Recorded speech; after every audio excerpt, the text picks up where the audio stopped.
kita harus mengerti dulu bahwa kesedihan itu adalah perasaan yang deritanya, sakitnya sama indahnya dengan cinta, sama indahnya dengan kebahagiaan, sama indahnya dengan hadiah. Gitu. Anak melahirkan, senang sekali. Itu sama dengan kesedihan. Nah gini, orang yang sedih menemukan kenikmatan dalam kesedihannya. Karena menangis itu indah, enak. Menangis itu sendiri sebuah rilis, sebuah pelepasan. Seperti ketawa juga sebuah pelepasan. Nah, orang-orang yang berbakat menikmati kesedihan memilih kenikmatan dari menangis daripada kenikmatan dari bergembira. Nah, berarti di pengertian pertama adalah bahwa orang bersedih sering tidak bisa keluar karena dia menemukan kenikmatan dalam kesedihannya. Jadi sulit dinasihati.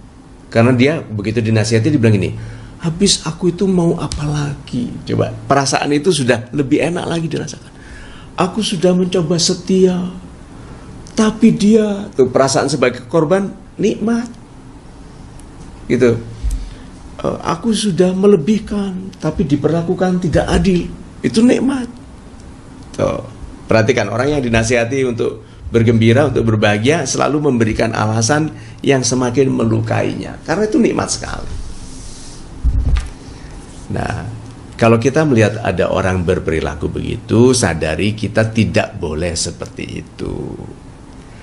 Cara paling sederhana yang saya gunakan, kalau saya bersedih, saya menjadi dua orang. Konsepnya menjadi dua orang. Jadi, ini satu, ini Mario sedang bersedih, gitu. Kalau satu orang dia nggak bisa selamat. Orang bersedih yang sebagai satu orang nggak bisa selamat. Harus muncul orang kedua, kopinya. Jadi Mario yang kedua keluar, lalu bilang gini, Mario, namanya Mario Teguh, masa penyedih? Berarti apa? Mario yang ini menghormati namanya. Gitu. Katanya Mario Teguh. Tuh, keluar. Atau kalau masih belum, kan tidak semua orang sudah menumbuhkan penghormatan kepada namanya. Nggak semua orang.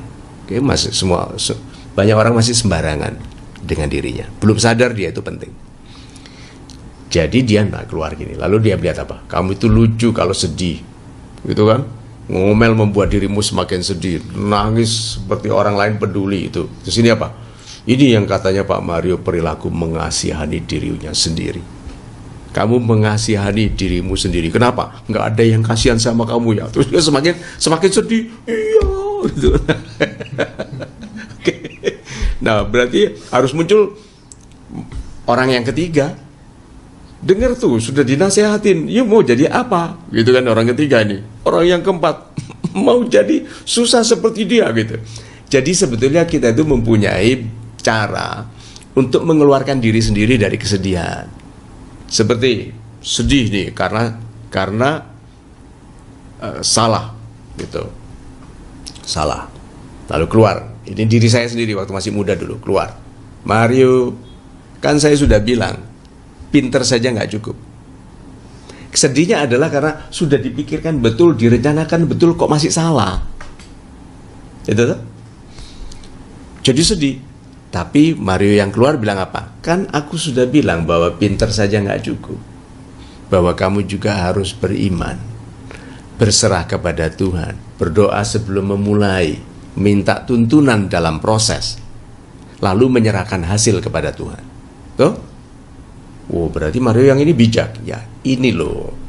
Latihan saya juga menjadi motivator adalah saya berdialog sering dengan diri saya yang sedang sedih, sedang kecewa. Atau Mario sedang marah. Aku sudah berdoa, sudah minta tuntunan Tuhan, sudah berserah, masih salah saja. Keluar Mario yang satu lagi. Tek. Iman saja nggak cukup Mario. Tuh. Dan itu nasihat saya ke diri saya sendiri. Iman saja nggak cukup Mario, you have to be smart. Secara terbukti banyak orang smart nggak beriman hidupnya baik, nggak tahu berapa lama dia baik tanpa iman, tetapi bisa berhasil tanpa iman. Masa orang beriman menolak jadi sepandai orang tidak beriman? Padahal kamu lihat orang tidak beriman ini hebat hidupnya. So, kalau begitu, keluar dari kesedihan itu adalah proses yang hanya bisa dilakukan oleh orang yang sebagian saja dirinya sedih, sebagian lagi dirinya bijak. Nah, lama-lama ini kalau kita berinteraksi seperti itu dengan diri sendiri, lama-lama hanya kesedihan yang sangat besar yang bisa mengusik. Setelah itu kesedihan-kesedihan yang lain biasa, tidak terasa lagi, tidak perlu kita alami. Karena apa? Itu terlalu kecil untuk menyedihkanku.